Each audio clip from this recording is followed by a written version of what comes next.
Base variant का price aggressive रखकर और उसी में अच्छे प्रैक्टिकल फीचर्स देकर स्कोडा ने कुशाक के साथ हाइप तो बहुत जबरदस्त बनाई, लेकिन जैसे ही आप कुशाक बेस वेरिएंट का कंपैरिजन ऊपर वाले वेरिएंट के साथ करते हैं तो आप खुद कंफ्यूज होने लगते हैं कि जब मुझे सब कुछ बेस वेरिएंट में मिल रहा है तो फिर मैं अपर वेरिएंट्स के लिए क्यों जाऊं। और यही डाउट आज आपका मैं इस वीडियो में क्लियर करने वाला हूं। मैं कंपेयर करूंगा बेस वेरिएंट क्लासिक प्लस को इस स्पोर्ट लाइन वेरिएंट के साथ।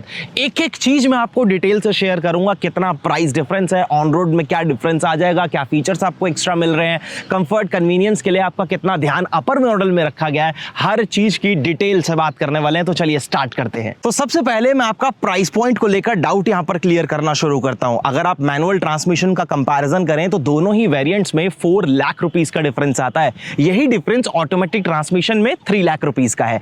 ये बेस वेरिएंट आपको 10,69,000 रुपीस एक शोरूम कॉस्ट करता है अगर आप मैनुअल ट्रांसमिशन के लिए जा रहे हैं, और वो ऑन रोड आपको 12,40,000 रुपीस तक जाएगा। वही अगर आप स्पोर्ट लाइन के लिए जा रहे हैं तो आपको 14,74,000 रुपीस एक शोरूम कॉस्ट करता है और 17,30,000 रुपीस तक ऑन रोड जाता है। दोनों ही वेरिएंट्स में आपको ऑटोमेटिक ट्रांसमिशन का भी ऑप्शन मिलेगा। इसका एक शोरूम प्राइस 12,70,000 रुपीस यानी 2 लाख रुपए ज्यादा है। वहीं अगर आप स्पोर्ट लाइन का कंपैरिजन करते हैं तो इसका 15,74,000 रुपीस यानी 1 लाख रुपीस का प्राइस डिफरेंस है। तो क्लियर पता लगता है कि बेस वेरिएंट का प्राइस जो मैनुअल का कम रखा गया है वो एक मार्केटिंग की स्ट्रेटजी है। आने वाले टाइम में डेफिनेटली उसका प्राइस 1 लाख रुपए तक बढ़ सकता है। अब इंजन और ट्रांसमिशन ऑप्शन पर स्विच होते हैं। अब अगर बात इंजन और ट्रांसमिशन ऑप्शन की करूं तो ये हम सबको मालूम है कि कुशाक आपको 2 इंजन ऑप्शन ऑफर करती है। 1 लीटर का 3 सिलेंडर TSI टर्बो पेट्रोल और एक 1.5 लीटर का टर्बो पेट्रोल जो कि 4 सिलेंडर इंजन है। लेकिन इन दोनों ही वेरिएंट्स में 1.5 का कोई ऑप्शन नहीं है।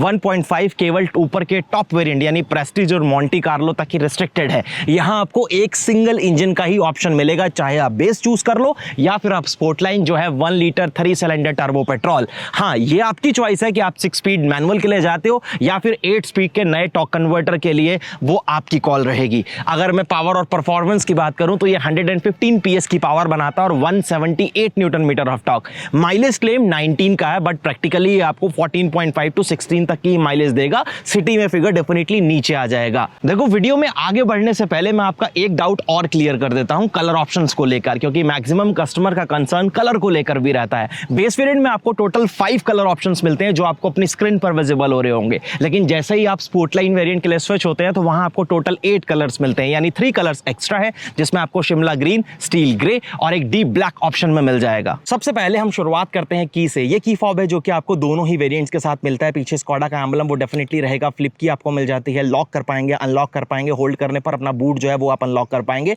और दोनों ही वेरिएंट के साथ, दोनों ही वेरिएंट्स के साथ आपको सेकेंडरी की जो है वो भी एग्जैक्टली ऐसी इस रिमोट की के साथ मिलती है, जो कि अच्छी चीज है।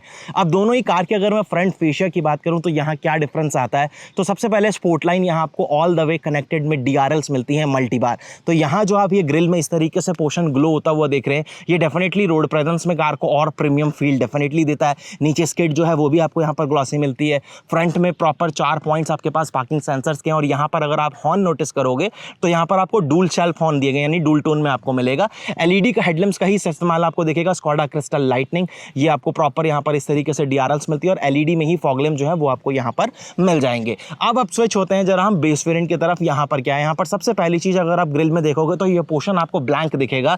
यहाँ पर DRLs हैं लेकिन ये केवल ऊपर वाला पोर्शन, तो ये इस तरीके से कनेक्टेड नहीं आती हैं। और यहाँ पर हॉर्न जो है वो आपको सिंगल मिलने वाला है। यहाँ स्किड ग्लॉसी नहीं दी गई है, यहाँ पर आपको नॉर्मल एक मैट ब्लैक फिनिश जो होती है उसके साथ आपको मिलेगा। ये जो आप LED में फॉग लैम्प देख रहे हैं केवल ऑटोमेटिक ट्रांसमिशन में आएंगे, मैनुअल में ये फॉग लैम्प जो है वो आपको नहीं मिलेंगे। LED हेडलैम्प्स आपको जरूर मिलते हैं। यहाँ भी अगेन सेम तरीके के स्कोडा क्रिस्टल लाइटनिंग जो है उसका इस्तेमाल किया गया है। तो ये डिफरेंस था कार के फ्रंट फेशिया से। अब जरा मैं आपको पहले स्पोर्ट लाइन की साइड प्रोफाइल जो है ना वो यहाँ से चेकआउट कराता हूँ। ये देखो 17 इंचेस के आपको ब्लैक पेंटेड अलॉय व्हील्स मिलते हैं। आगे डिस्क, पीछे नॉर्मल ड्रम ब्रेक्स हैं। इंफॉर्मेशन के लिए बस आपको जो गाड़ी के डायमेंशन है वो आपको स्क्रीन के ऊपर विजिबल हो जाएंगे। फेंडर के ऊपर स्कोडा जो है वो मेंशन किया गया है। क्लाइडिंग्स एकदम सटल लगती हैं, और स्पोर्ट लाइन वाला, स्पोर्ट्स वाला थोड़ा फील देने के लिए यहाँ भी आपको ग्लॉसी पैनल जो है उसकी प्रॉपर एक गार्निश का इस्तेमाल दिखेगा। ORVMs को आप इलेक्ट्रिकली एडजस्ट एंड फोल्ड कर सकते हैं। यहाँ पर आपको LED टर्न सिग्नल मिलेगा। डोर हैंडल्स के ऊपर डार्क क्रोम का इस्तेमाल किया गया। कीलेस एंट्री के लिए रिक्वेस्ट सेंसर आपको ड्राइवर प्लस को ड्राइवर साइड मिलेगा। ये जो पोर्शन आप कवर देख रहे हैं मैं इसको हटाऊंगा नहीं, जो कस्टमर लेगा वो खुद हटाएगा। ये ग्लॉसी फिनिश के साथ है। सेम चीज आपको सी पिलर के ऊपर भी मिल जाएगा। रूफ रेल्स आपको मैट ब्लैक फिनिश के साथ मिलती हैं। विंडो की बैटलाइन जो है वो भी आपको ऑल ब्लैक मिलेगी। और ये जो विंडो ग्लास एरिया है ये थोड़ा सा IR ट्रीटेड है, यानी UV रेज जो है वो ज़्यादा इंपैक्ट ना करें, उस हिसाब से आपको मिल जाती हैं। अब आओ अब जरा कार की रेयर प्रोफाइल में। तो सबसे पहली चीज़, स्पोर्टलाइन वेरिएंट के साथ आपको ऑल द वे कनेक्टेड में टेल लैंप्स जो है वो यहाँ पर मिलते हैं LED, और यहाँ स्कोडा जो है वो इस तरीके से आप देख रहे हैं, ये ग्लो होता है, देखने में काफ़ी ज़्यादा अच्छा लगता है। कैमरा यहाँ दिया गया है, क्वालिटी एवरेज है पहले की तरह, अभी आपको फिर भी मैं चेकआउट करा दूंगा। स्पोर्टलाइन TSI, यहाँ पर ये जो आप ग्लॉसी फिनिश देख रहे हैं ये भी स्पोर्टलाइन का ही पार्ट है। कुशाक जो है वो भी आपको ब्लैक कलर से ही मेंशन हुआ मिलेगा। यहाँ नीचे रिफ्लेक्टर्स 3 पॉइंट आपको पीछे मिल रहे हैं, और यहाँ पर ये जो आप पीछे स्किड देख रहे हैं ये भी आपको ग्लॉसी फिनिश के साथ मिलती है। स्टॉप लैंप यहाँ आएगा, ये रिवर्स लैंप है, और सिक्वेंशियल टर्न सिग्नल जो है वो आपको यहाँ पर मिल जाते हैं। Wiper, washer, defogger, high mounted stop lamp, shark fin antenna, वो सारी चीज़ें आपको यहाँ पर मिलेंगी। और बूट में अगर मैं आपको चेकआउट करा दूँ, इलेक्ट्रोमैग्नेटिक बटन डेफिनेटली है, यहाँ पर पार्सल शेल्फ भी आ जाएगी। 3 kg का हैंगर हुक जो है वो आपको यहाँ पर मिलेगा। सेम चीज़ अपोजिट साइड है, बूट में लैंप दिया गया है। Safety kit, basic tool kit, और यहाँ पर आपको 15 इंचेस वाला जो स्टील व्हील है वो आपको स्पेयर व्हील के तौर पर मिलेगा एक बेसिक टूल किट के साथ। ऊपर पूरी ट्रिम आपको यहाँ पर कवर्ड मिलती है, बढ़िया ग्रैब दिया गया ताकि आप इजीली उसे क्लोज भी कर पाएं। अब अगर आप स्विच होते हैं बेस वेरिएंट के लिए तो यहाँ साइड प्रोफाइल में क्या डिफरेंस है आपको यहाँ पता लगेगा। सबसे पहली चीज़, यहाँ पर आपको 16 इंचेस के सिल्वर पेंटेड अलॉय व्हील्स मिल रहे हैं, यहाँ 17 के मिल रहे हैं ब्लैक। यहाँ भी आगे डिस्क, पीछे नॉर्मल ड्रम ब्रेक्स दी गई है। बाकी साइड में कोई आपको हार्डली ही डिफरेंस मिलेगा, छोटे मोटे फर्क है। कैसे? यहाँ पर ग्लॉसी फिनिश नहीं दी गई, मैट ब्लैक फिनिश है। यहाँ पर कोई डार्क क्रोम का इस्तेमाल नहीं किया गया। इसके में पुश स्टार्ट बटन नहीं आता, तो कीलेस एंट्री के लिए रिक्वेस्ट सेंसर डेफिनेटली नहीं है। सेम तरीके की रूफ रेल्स आपको यहाँ पर जरूर मिलती है। सनरूफ दोनों ही वेरिएंट्स में आ जाता है। यहाँ नॉर्मल एक पोल एंटीना दिया गया है, वहाँ आपको शार्क फिन एंटीना मिलता है। यहाँ भी वाइपर, वॉशर, डिफॉगर सब चीज़ें आपको मिल जाती हैं। LED में कनेक्टेड टाइप टेल लैंप्स यहाँ पर नहीं दिए गए। यहाँ LED में कनेक्टेड नहीं दिए गए, सिर्फ LED में टेल लैंप जरूर है। ये जो मिडल वाला पोर्शन है या जो स्कोडा मेंशन किया गया, ये ग्लो नहीं करता, लेकिन जो इसका सेटअप है वो आपको मिलेगा प्रॉपर LED। और यहाँ पर भी आपको LED में सिक्वेंशियल टर्न सिग्नल्स दिए गए, यानी बेस वेरिएंट में भी सिक्वेंशियली मिल रहे हैं। कुशाक मेंशन किया गया, यहाँ कोई स्पोर्टलाइन या TSI डेफिनेटली नहीं है। 3 पॉइंट्स पीछे आपको जरूर मिल जाते हैं, थोड़ा सा ग्रेइश टोन या ब्लैक टोन का इस्तेमाल किया गया स्किट पर। रिफ्लेक्टर्स आपको मिल जाते हैं, और यहाँ अगर आप बूट को ऑपरेट करेंगे तो यहाँ पार्सल शेल्फ आपको नहीं दी गई। बाकी हैंगर हुक्स वो डेफिनेटली दिए गए हैं। बूट में लैंप जो है वो आपको मिलेगा। स्पेयर व्हील जो है वो आपको इसके बेस वेरिएंट में भी दिया गया, तो उस चीज़ के मामले में यहाँ पर डेफिनेटली कोई कॉस्ट कटिंग नहीं है। सेम हार्ड प्लास्टिक से ही ऊपर पूरी ट्रिम आपको कवर्ड मिलती है। अब मैं पहले आपको इसके बेस वेरिएंट की, यानी ये क्लासिक प्लस जो है, इसकी एक बार मैं सेकंड रो चेकआउट आपको जरूर करा देता हूँ, फिर मैं आपको स्पोर्ट लाइन की ओर लेकर चलूंगा। यहाँ पर भी अगर आप देखोगे तो ये विंडो ग्लास एरिया आपको जो है वो टिंटेड मिलते हैं, जैसे वहाँ आप देख रहे हैं एग्जैक्टली सेम, तो वहाँ कोई कॉस्ट कटिंग नहीं है। ऑल ब्लैक फिनिश जो है वो आपको यहाँ पर देखने के लिए मिलेगी। फैब्रिक का इस्तेमाल किया गया, यानी ये पोर्शन भी आपको सॉफ्ट टच मिलने वाला है। चाइल्ड प्रूफ लॉकिंग आपको यहाँ पर मिलती है। बढ़िया आपके पास बॉटल होल्डर्स यहाँ पर हैं। स्पीकर यहाँ भी आपको मिल जाते हैं 4+2, यानी 4 स्पीकर, 2 ट्विटर आपको इसके बेस वेरिएंट में मिलेंगे, और रिफ्लेक्टर के तौर पर यहाँ स्टिकर्स जो है उसका इस्तेमाल आपको दिख जाएगा। कैबिन में आप जैसे ही स्विच होंगे तो सबसे पहले अगर मैं स्पेस की बात करूं तो स्पेस गाड़ी आपको अच्छा ऑफर करती है, चाहे मैं नी रूम की बात करूं, चाहे मैं लेग रूम की बात करूं। अंडर थाई सपोर्ट जो है वो भी आपको ठीक मिलेगा। पीछे AC वेंट्स दिए गए हैं, कंप्रेशर चेंज किया गया है, तो जो इसका फ्लो वगैरह है या इसकी जो कूलिंग है, जो पहले लोगों को कंसर्न रहता था, कंप्लेन थी, वो डेफिनेटली यहाँ पर सॉल्व हुई है। सनरूफ आपको इसके बेस वेरिएंट में भी मिलेगा। सीटें यहाँ पर प्रॉपर आपको फैब्रिक की दी गई हैं। Foldable grab handles coat hook के साथ आपको मिल जाएंगे। यहाँ पर एक चीज़ मैं आपको और चेक करा देता हूँ, यहाँ देखो आप सीट्स एक बार आप चेकआउट कर लो, है फैब्रिक, डार्क और लाइट ग्रे कॉम्बिनेशन का इस्तेमाल किया गया बीच में कुछ टेक्सचर के साथ, और हाइट का एडजस्टमेंट जो है वो आपको यहाँ पर मिल जाएगा। ठीक है, अब मैं आपको स्पोर्टलाइन की भी चेकआउट करा दूंगा, लेकिन उससे पहले तीनों हेडरेस्ट आपके पास यहाँ पर एडजस्टेबल है। आर्मरेस्ट कोई नहीं दिया जाता। 3 पॉइंटेड सीट बेल्ट जरूर आती है, और ये एक बेंच फोल्डिंग सीट है, यानी जब आप फोल्ड करोगे आपकी ये पूरी सीट ही बेंच फोल्ड होती है। इसमें कोई 60-40 का स्प्लिट आपको ऑफर नहीं किया जाता।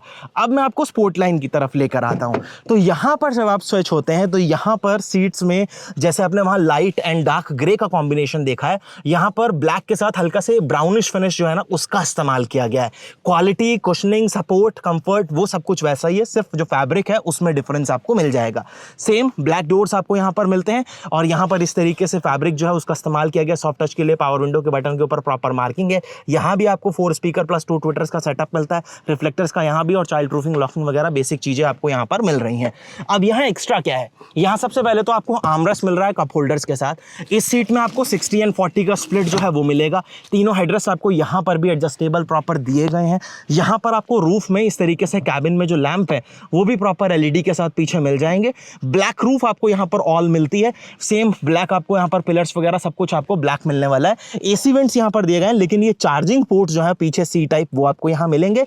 प्लस ये मैगजीन पॉकेट्स, फोन रखने के लिए प्रॉपर डेडिकेटेड पॉकेट्स जो है वो आपको यहाँ पर दी गई हैं स्पोर्टलाइन वेरिएंट के साथ, जो कहीं ना कहीं थोड़ा सा आपके कंफर्ट को इनहांस करने में जरूर हेल्प करती है। अब आते हैं हम जरा पहले फ्रंट रो में।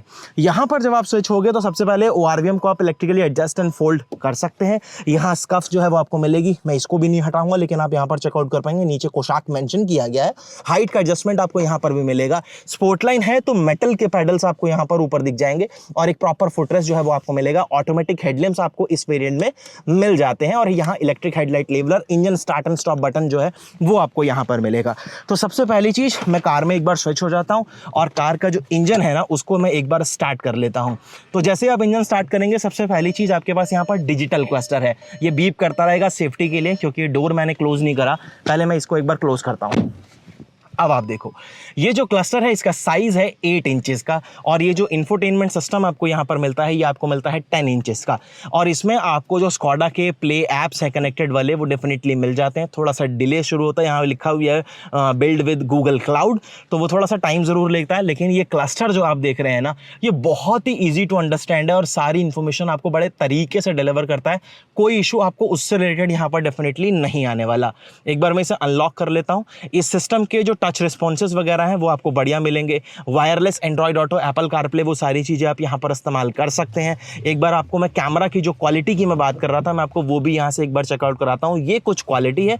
स्टैटिक गाइडलाइंस की अगर आप बात करेंगे तो वो यहाँ पर आपको कुछ ऐसा नहीं दी गई है खास, और कैमरा की क्वालिटी जो है वो भी ओकेइश टाइप ही आपको यहाँ पर फिलहाल मिलने वाली है। लेकिन जो आउटपुट है 4 स्पीकर और 2 ट्विटर का, वो आपको फिलहाल बढ़िया मिल जाता है, कोई इशू नहीं है। सेटिंग में आपके पास मल्टीपल चीज़ें हैं यहाँ पर कस्टमाइज करने के लिए। उसके बाद यहाँ पर आपको एसी वेंट्स, गाड़ी को मैनुअली लॉक अनलॉक आप यहाँ पर कर सकते हैं। हैजार्ड के लिए स्विच दिया गया है, automatic climate control, C type के चार्जिंग पोर्ट्स, वायरलेस चार्जर। ये मैनुअल ट्रांसमिशन के साथ है, आप ऑटोमेटिक चूज कर सकते हो। यहाँ पर एक 12V का सॉकेट जो है वो आपको मिल जाएगा। लेदर वगैरह की क्वालिटी काफ़ी बढ़िया है। यहाँ की रखने के लिए स्पेस है। कप होल्डर्स आपको यहाँ पर मिलते हैं। इधर आपको इस तरीके से प्रॉपर आर्मरेस्ट मिलेगा। बढ़िया स्टोरेज जो है वो भी आपको ऑफर करता है। ऑटो डिमिंग IRVM आपको यहाँ पर मिल जाता है। वाइजर्स की क्वालिटी अच्छी है। छोटे छोटे से वैनिटी मिरर आपको यहाँ पर मिल जाते हैं। सेम यहाँ पर भी आपको एक टिकट होल्डर जो है वो मिल जाएगा। लेदर रिब्ड स्टीयरिंग व्हील मिलेगा आपको। और यहाँ अगर मैं स्टीयरिंग में एडजस्टमेंट की बात करूँ तो ये आप चेक कर सकते हैं कि टिल्ट एंड टेलीस्कोपिक, यानी हाइट एंड रीच, आप दोनों चीजें यहाँ पर एडजस्ट कर पा रहे हैं। बटन्स की, स्क्रॉलर्स की क्वालिटी अच्छी है। क्रोम की फिनिश वगैरह जो है वो काफी अच्छी लगती है। क्रूज कंट्रोल जो है वो भी आपको यहाँ पर मिल जाएगा। और इधर आप चेकआउट करेंगे तो वाइपर के प्रॉपर स्टॉक्स वगैरह जो है वो आपको फिलहाल ऑफर किए गए हैं। ट्विटर की प्लेसमेंट आपको ए पिलर पर इस तरीके से मिलती है। स्मार्ट टिकट होल्डर जो है वो भी आपको यहाँ पर मिल जाएगा। और एक चीज यहाँ देखोगे तो कूल्ड ग्लोव बॉक्स जो है वो भी आपको यहाँ पर फिलहाल मिलेगा। इसमें कोई एल्यूमिनेशन नहीं है, लेकिन स्टोरेज वगैरह जो है वो आपको बढ़िया फिलहाल यहाँ पर मिल रही है। तो उससे रिलेटेड मुझे नहीं लगता कि आपको कोई भी इशू जो है वो फेस करना पड़ेगा। चलिए अब एक बार मैं यहाँ से इग्निशन ऑफ कर देता हूँ और अब मैं आपको लेकर चलता हूँ बेस वेरिएंट, यानी मैं क्लासिक प्लस की तरफ आपको लेकर चलता हूँ। तो यहाँ आपको क्या डिफरेंसेस देखने के लिए मिलते हैं, उन सब चीज़ों का जो आपका डाउट है वो मैं यहाँ पर क्लियर करता हूँ। सबसे पहली चीज़ तो ये ऑटोमेटिक ट्रांसमिशन के साथ है। अगर आप मैनुअल भी लोगे तो यहाँ पर इसी तरीके के पैडल्स आपको मिलेंगे। कोई मेटल के पैडल्स नहीं आएंगे, लेकिन फुटरेस्ट जरूर आपको मिल जाएगा। यहाँ ऑटोमेटिक हेडलैम्प्स नहीं दिए गए। यहाँ इलेक्ट्रिक हेडलाइट लेवलर जरूर मिलता है। यहाँ पर की आपको लगानी पड़ेगी, पुश स्टार्ट बटन डेफिनेटली नहीं आता। और कैबिन में जब आप स्विच होते हैं और अपनी कार के इंजन को जब आप ऑन करते हैं तो सबसे पहली चीज़ आप क्लस्टर देखो। अब क्लस्टर में, अब ये क्लस्टर देखने में थोड़ा सा ओल्ड स्कूल जरूर है, लेकिन बहुत ही एस्थेटिक फील देता है। यूज़ करने में भी कोई इशू नहीं है। यहाँ पर सामने आपको बटन जो है वो ईजिली मिल जाते हैं। और यहाँ स्क्रीन का साइज थोड़ा छोटा है, ये 7 इंचेस वाला साइज आपको मिलता है। और यहाँ पर एंड्रॉइड ऑटो और एप्पल कारप्ले को यूज़ करने के लिए आपको वायर लगानी पड़ेगी, वायरलेस नहीं आता। ये थोड़ा सा लैग भी करता है। अगर आप इसका कंपैरिजन उससे कर रहे हैं तो डेफिनेटली ये थोड़ा सा स्लो है, वो आपको थोड़ा सा बढ़िया फीडबैक देता है। वो प्रॉपर कलर्ड में है तो आपको मज़ा वहाँ पर यूज़ करने में आ जाता है। मैं एक बार इसे फिर से बंदी कर लूँ, नहीं तो ये बीप बीप करता ही रहेगा। उसके बाद ये जो ऊपर आप क्वालिटी देख रहे हैं ये एग्जैक्टली सेम है। बढ़िया फिट, बढ़िया फिनिश, काफ़ी ज़्यादा ड्यूरेबल, कोई इशू नहीं है। और क्लाइमेट कंट्रोल यहाँ पर भी आपको ऑटोमेटिक मिलता है। ट्रैक्शन वगैरह के लिए सारे कंट्रोल्स आपको आपको यहाँ दिए गए, वहां पर आपको स्क्रीन में मिलता है। TPMS इस वेरिएंट में नहीं आएगा, स्पोर्टलाइन में जरूर आता है। कोई वायरलेस चार्जर नहीं है, कोई चार्जिंग पोर्ट्स नहीं है, केवल अपने फोन को चार्ज करने के लिए 12V का सॉकेट आपको जरूर मिलता है। अब ये जो आप लेदर गियर नॉब देख रहे हैं या लेदर स्टीयरिंग व्हील देख रहे हैं, ये मैनुअल में नहीं मिलेगा आपको, केवल ऑटोमेटिक में मिलेगा। पैडल शिफ्टर तो डेफिनेटली ऑटोमेटिक का ही पार्ट है, और आपको मैनुअल में क्रूज कंट्रोल भी नहीं मिलेगा। तो ये ऑटोमेटिक में आपको केवल मिलेगा cruise control, leather steering wheel और यहाँ पर गियर नॉब। बाकी कुछ फीचर्स हैं जो मैं आपको भी बाद में बता दूंगा। कप होल्डर्स वगैरह सेम है, आर्मरेस्ट जो है वो भी आपको यहाँ पर मिल रहा है, बढ़िया स्टोरेज वगैरह ऑफर कर रहा है। यहाँ कूल्ड नहीं दिया गया, लेकिन सेम तरीके का स्पेस जरूर ऑफर करता है। और यहाँ पर आप चेकआउट करेंगे तो इस तरीके से ऑटो डिमिंग IRVM आपको जरूर मिल रहा है। सनरूफ जो है वो आपको यहाँ पर, मतलब इसके बेस वेरिएंट में भी आपको सनरूफ मिल रहा है। 6 एयरबैग स्टैंडर्ड है, वहाँ ऑल ब्लैक इंटीरियर आपको दिया गया है। सामने खड़ी है स्पोर्टलाइन, यहाँ पर आपको ब्लैक के संग बेज का कॉम्बिनेशन जो है वो मिलेगा। जैसे कि आप यहाँ पिलर्स वगैरह बेज में देख रहे हैं, रूफ बेज में देख रहे हैं, वहाँ आपको सब कुछ जो है वो ब्लैक आउट दे दिया गया है। तो ये है कुछ मेजर डिफरेंसेस। चलिए अब बाहर चलते हैं और कंक्लूजन की बात करते हैं, वीडियो को फिनिश करना शुरू करते हैं। चलिए वीडियो को रैप अप करना शुरू करते हैं, क्योंकि मैंने इस वीडियो में ऑलमोस्ट आपको डिटेल से सारे फीचर्स यहाँ पर क्लियर कर दिए हैं कि दोनों ही कार्स में आपको क्या कुछ डिफरेंस देखने के लिए मिलेगा अगर आप स्पोर्टलाइन को चूज करते हैं तो भी, और अगर आप क्लासिक प्लस पर स्टिक करते हैं तो भी। देखो प्राइस गैप काफी बड़ा है, तो वैल्यू फॉर मनी के हिसाब से classic plus is the best choice, क्योंकि ये आपको वो सारे फीचर्स ऑफर कर रहा है जो डे टू डे अपने प्रैक्टिकल यूज के लिए, कंफर्ट, कन्वीनियंस के लिए आपको एक कार से चाहिए होते हैं। अगर आप एक ऐसे बायर हैं जिन्हें थोड़ा सा स्टाइलिंग जो है वो अलग चाहिए, वो भीड़ से थोड़ा सा अलग स्टैंड आउट होना चाहते हैं, टच स्क्रीन उनको बड़ा ही चाहिए, तो ऐसे फीचर्स के लिए डेफिनेटली फिर आपको ये स्पोर्टलाइन की तरफ जाना पड़ेगा, फिर ये आपके लिए बेस्ट चॉइस होती है। अदरवाइज अगर आप देखें कि एक प्रैक्टिकल यूजेस के हिसाब से आपको कार में क्या चाहिए, वो सब कुछ आपको यहाँ पर इसके बेस वेरिएंट क्लासिक प्लस के साथ मिल जाता है। हाँ, यहाँ पर रेयर कैमरा डेफिनेटली नहीं है, लेकिन कैमरा क्वालिटी मैंने आपको इसकी भी ऑलरेडी चेकआउट करा दी है, तो डिफरेंस आपको क्लियर समझ में आ चुका होगा। वीडियो अगर आपको अच्छा और इन्फॉर्मेटिव लगा है तो लाइक, शेयर, सब्सक्राइब जरूर करना। मैं बहुत जल्द आपसे फिर मिलूंगा एक नई वीडियो के साथ। धन्यवाद।